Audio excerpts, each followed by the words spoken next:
dear viewers, I am Binz, and this is part 5 in my BUSTTMAM series about the factory builder Shapez. So far, we've dealt with the actual production factory pretty much, both in terms of its physical units and the way it is wired up. And as you know, these factories will assemble up to 4 pieces, either of the flat type or the floating type, which will then get stacked in a particular way, potentially with a 5th layer on top. But now we're going to get into the more complex territory, the deconstructor. The deconstruction unit is responsible for analyzing the input shape and figuring out how it can be assembled. In other words, it will define, here it is, it will define which pieces the final shape consists of and will then forward that information to the production lines. Now, in the grand scheme of things, the deconstructing principle of this BUSTTMAM is the same one as my first machine called the BUTTMAM. And in that sense, I don't feel the need to get into that to the same degree as I did for the other series. If you do want to know the details, I welcome you to go watch the BUTTMAM series. I'll leave a link in the description, okay? So anyway, as with the BUTTMAM, also here I employed the so-called smart brute force approach, in which I extract floating pieces from the input shape and then try combinations of them one after the other, plus a thing called the remainder, which are all of the quadrants that aren't part of any of the selected floating candidates. So the approach is still roughly the same. Nonetheless, this new deconstructing algorithm is a lot faster. And I mean a lot. Let me show you. I am going to take one shape type, which is, not accidentally, the last and toughest level of my TMAM gauntlet mod, and I'm going to load up my old BUTTMAM machine so you can see for yourself how long it takes. Here it is, my save game of the BUTTMAM, and I have used the sandbox mod to get to level 30. When I click this button, then the deconstructor is going to start analyzing the shape, and we'll have a look at how long that takes. Here we go.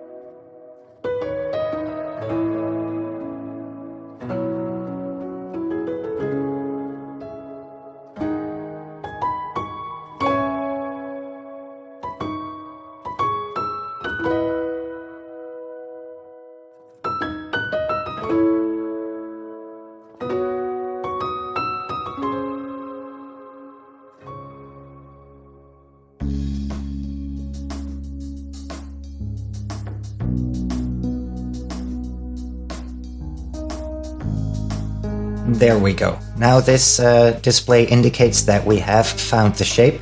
And I'm gonna be honest, I didn't count during recording, so I don't know how long it took, but I assume it will probably have been like 30 or even 40 seconds, right? So what I'm going to do now is I am going to load up the other game again, and we're gonna see the difference. Here we are again. I'm going to disconnect the main signal from the hub, and then I'm going to get up to level 30, which should give us the exact same shape and exact same shape. And now we're going to have a look at this deconstructor to see how much quicker it is than the previous one. Here we go.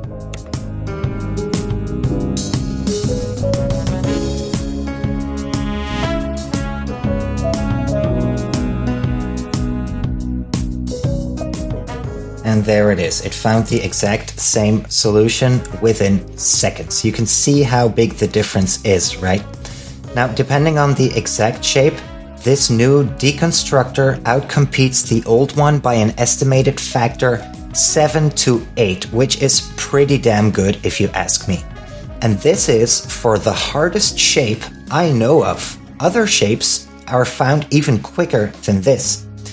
So now, the question is, since this new deconstructor's general approach, its algorithm, is still the same as the first machine's, then how on earth have I managed to make it this much faster? And that is what I would like to talk to you about today. In preparation for this video, I set up a little construction here, and that is hopefully going to help me illustrate the problem. So, as a reminder, the general approach of this machine, of this deconstructor, is that it assembles a set of candidate pieces, and they get stacked virtually to see if the result matches the final shape.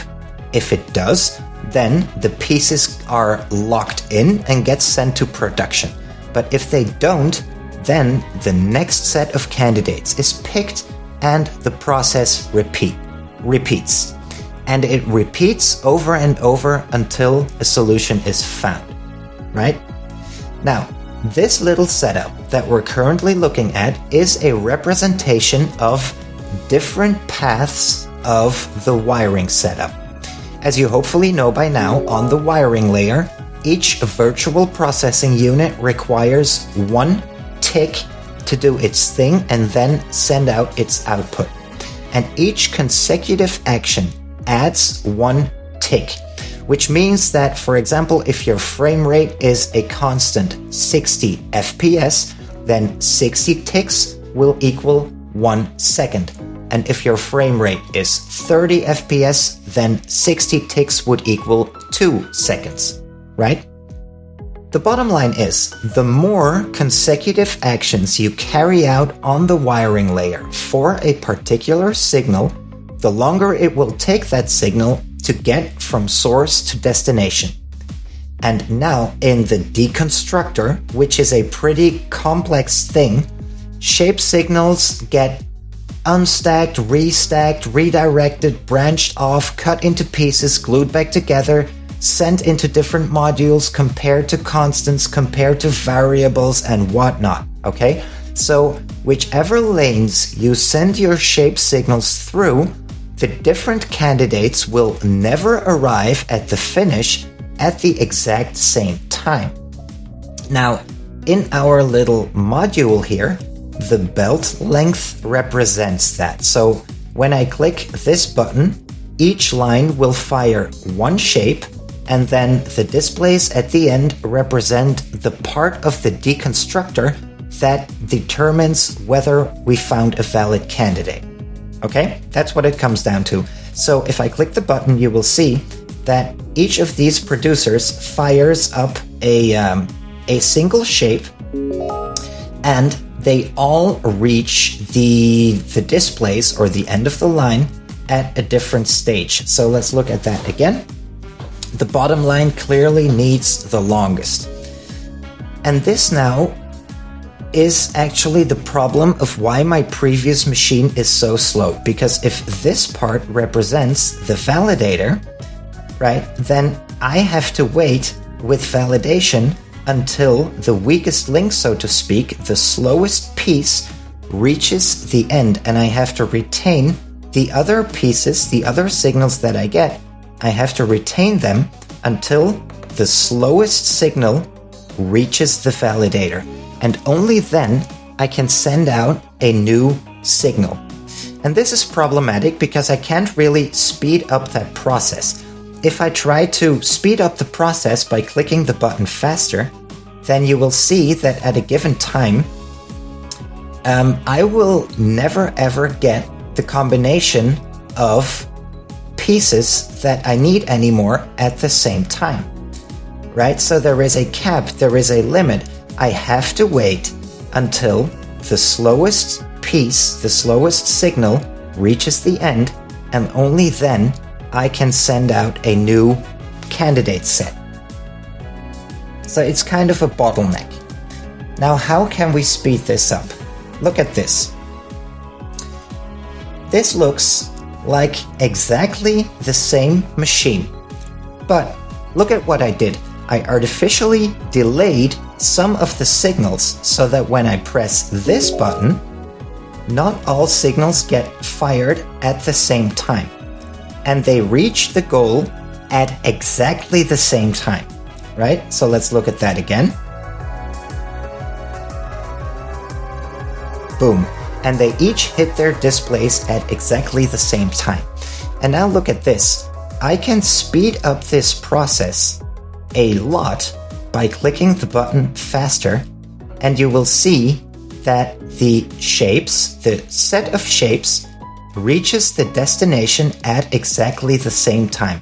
And I can start clicking this button tremendously fast, and you will see that the shape candidates, the set of candidates always reaches the validator at exactly the same time. So this is the principle, right? This little setup right here illustrates the principle of what I did with this machine. But understanding this is theory. Now, let's get to the practice, because how are you going to set that up on the wiring layer? And first, I want to give you a very simple example, right? Let's take a shape, a random shape of, let's say, a red layer of circles and a yellow layer of circles, and then a green layer of circles, and finally a blue layer of circles. Now we're going to start off with a very easy example. I'm just going to unstack this shape. There we go. And we're going to connect that. And then we're going to send that off into some displays, right? And we're going to want these displays to receive their signal at exactly the same time. Now, here is where the pause and step mod, which I like to advertise once more here, the pause and step mod comes in handy, comes very much in handy. So I'm going to pause this. I'm going to cut the signal like so. And now we're going to have a look at what happens exactly. So here is one tick, 1, 2, 3, 4. So you can see that this display, right, these displays do not receive their signals at the same time. We have one of the most simple machines that you can imagine, and already a desynchronization between the ticks, between the reception of the signals is taking place, right? And in the bigger machine, you have to understand that this desynchronization gets multiplied a few orders of magnitude, right? So, what can we do about this? Well, now we are going to have to start counting ticks, right? So let's erase this again. And now let's look. This was 1 tick, and now the first signal hits the first module. It takes 2 ticks to output the upper layer, the top layer of this shape, which is the blue circle. And it also takes 2 ticks for this signal to reach the second machine. It takes three ticks to output this signal, and it takes another tick, so 4 ticks in total, to output these signals. Now, what we want to pay attention to is the difference between the minimum and the maximum. And that difference is 2 in this case, right? So again, forgot to pause. Here we go. So here is where the count starts. This is the first signal. And now the difference between them is 1, 2. Right? So what I need to do is I need to make sure that this signal takes 1 tick longer than this one does, and both of them take 1 tick longer than these ones do. So that means we need to add an extra tick on this line and 2 extra ticks on this line. Are you with me? And the easiest way to do that is with transistors that from their side input just get fed a constant 1 signal. Okay? So let's do it like so. And now we will see if we cut the signal and I reconnect the signal, now we will see that all of the 4 displays reach or receive their signal on exactly the same tick. 3, 2, 1, boom. There we go. And if I cut the signal, then the signals to the displays will get cut at exactly the same moment in time as well, which is the next tick again. 3, 2, 1, boom. Right? So this module is now tick synchronized. Now let's expand on this setup a little bit. Just a second.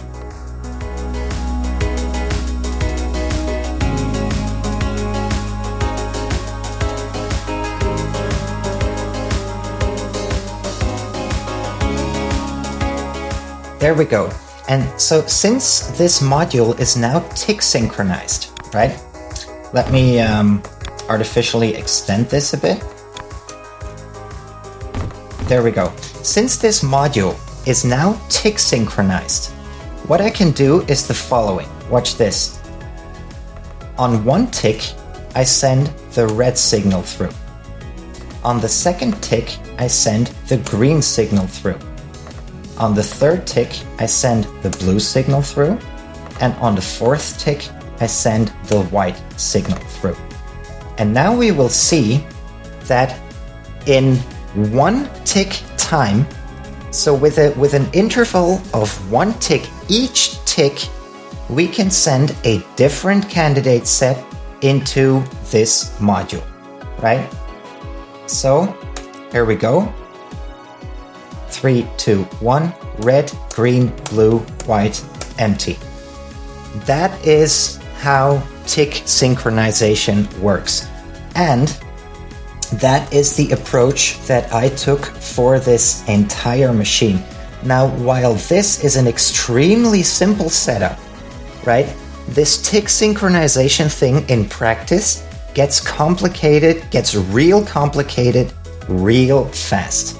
Okay, so let's look at a more practical example. So this is a smart stacker, right? A smart virtual stacker. And what a smart virtual stacker can do is it can take 1 input. Let's take a red circle, right? And if we put 1 input through, then it will output just that single input. If we take another input, let's say a white circle, there we go, then it will output the white circle, and if we connect both wires, then we will get the stacked output. But now, let's look at that in slow motion, right? I take these signals out, I pause the game, now I reconnect the wires, and we're gonna have a look at how long it takes. So this is 1 tick, 2 ticks, okay? But now, if we cut 1 signal, let's say the red circle, and we keep only the white one, look at what happens. 1, 2, 3.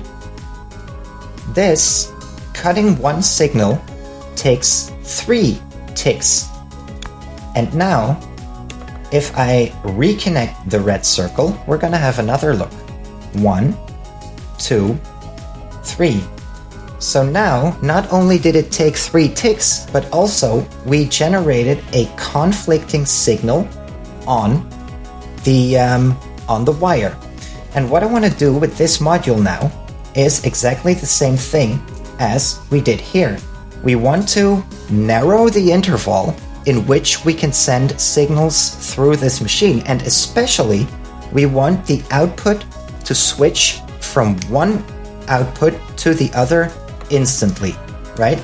Like in this machine.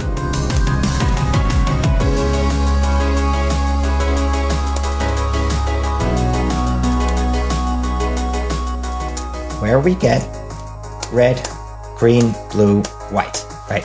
We want to do the same thing for the other one as well, for the virtual stack. So how are we going to do that? Well, we are going to need to tick synchronize it.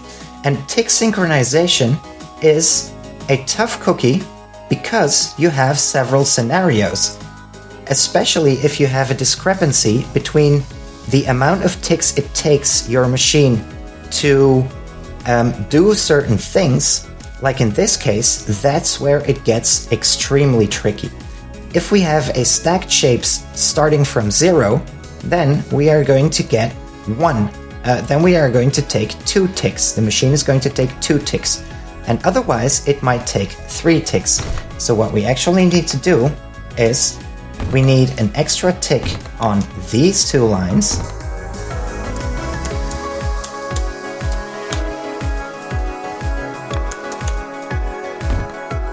And we need an extra tick on this line as well. And now, whatever we do, it will take 3 ticks. If I take away the red signal, 1, 2, 3. If I put the red signal back, 1, 2, 3. If I take out the white signal, 1, 2, 3. If I swap the white signal and the red signal, 1, 2, 3. And now this is a tick synchronized stacker.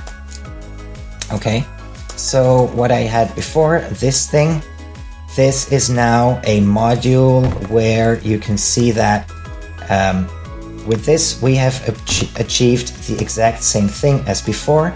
I can now send through this shape in 1 tick, then this shape in a new tick, this shape in a new tick, and then this shape in a new tick. And then we get 1, 2, 3. Oh, there was a conflict. Why is that? Because the inputs aren't fully tick synchronized. You know, before the signals hit these 2 wires, these 3 signals go through 1, 2 modules. And this only goes through 1 module. So we also need an extra tick on this line, right? That's how it works. That's how you have to pay attention to every potential route that any shape signal can take, and you tick synchronize it, right? Let's simplify this a bit. And now we should be good. 1 tick for this signal, 1 tick for this signal, 1 tick for this signal, and 1 tick for this signal. And now, if we look at the output, we are going to get, hold on, 1, 2, 3, 4. See how that works? That is tick synchronization. And as I said, this, this principle gets extremely confusing the more stuff you add to your machine, right? So I'm going to spare you the details, but it took me, for example, an extremely long time to set up like this part, right? Which I will explain in a later video what it does exactly. But to keep all of these signals synchronized across the entire deconstructor, it was, let's just say it was a mental challenge, okay? And mental breakdowns have been a thing. So right, if you, let's look at this, right? I'm going to set up a display.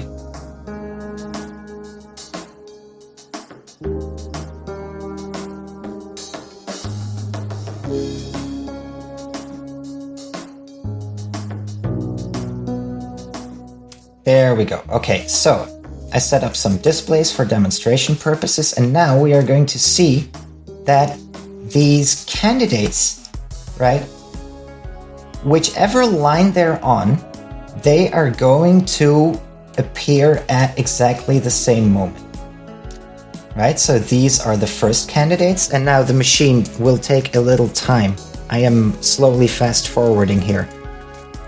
It will take a little time before they get, before it cycles through the candidates. But now you will see that with an interval of 4 ticks, a new candidate set gets processed by the machine. 4 ticks is as low as I could get it. The reason why is something we will get to in another video, but just for demonstration purposes, here we go. So 1, 2, 3, 4, 1, 2, 3, 4, 1, 2, 3, 4, 1, 2, 3, 4, 1, 2, 3, 4, 1, 2, 3, 4, 1, 2, 3, 4, etc. So each 4 ticks, there is another candidate. And while in my previous machine, this, each candidate set had to run through the entire machine, and all of these signals reached the validator at a different point in time. That is, it meant I had to wait for the weakest link, so to speak. And only then I could start checking a new candidate set. And with the tick synchronization method, that was compressed tremendously. So even though the machine takes a lot of ticks to send it from the beginning to the end, I can send multiple waves. Like at any given time, I think like somewhere between 20 and 50 candidate sets are traveling through the machine before they reach the validator. So this means in practice that if for some reason the first candidate set we're trying is the correct one, then it will take the machine a few seconds to find that. But after that, it will cycle through the candidates so rapidly that no matter how long it takes, the correct solution will be found pretty quickly. Point in case. So this video was about tick synchronization. Tick synchronization is something I learned, obviously, between last video and this one. It is a really exhausting matter to wrap your mind around while you are building the machine. You really have to keep a sharp mind because, one transistor more or less can make the entire house of cards crumble, right? So this thing needs to be synchronized, calibrated perfectly, and in order to set that up, it takes a lot of patience, and in my case, it took a lot of frustration and a lot of swearing as well. But in the end, I managed to get it done. So in the next videos, I am planning to still have a look at how these modules were set up exactly, what these little appendages do. But then again, roughly this machine is still the same algorithm as the BUSTTMAM series, so as of yet I do not yet know the extent of detail I will talk about these things in, okay? But I feel like the most important thing is the tick synchronization. So I hope you found this video interesting. The tick synchronization thing is my biggest leap forward in terms of understanding this game, and as I said, it is by far the biggest difference between the previous machine and this one. So once again, I hope you had fun watching. I hope you learned something new. I hope to see you again in the next video, and for now, I'm going to wish you a lovely day. I am out. Take care. Bye-bye.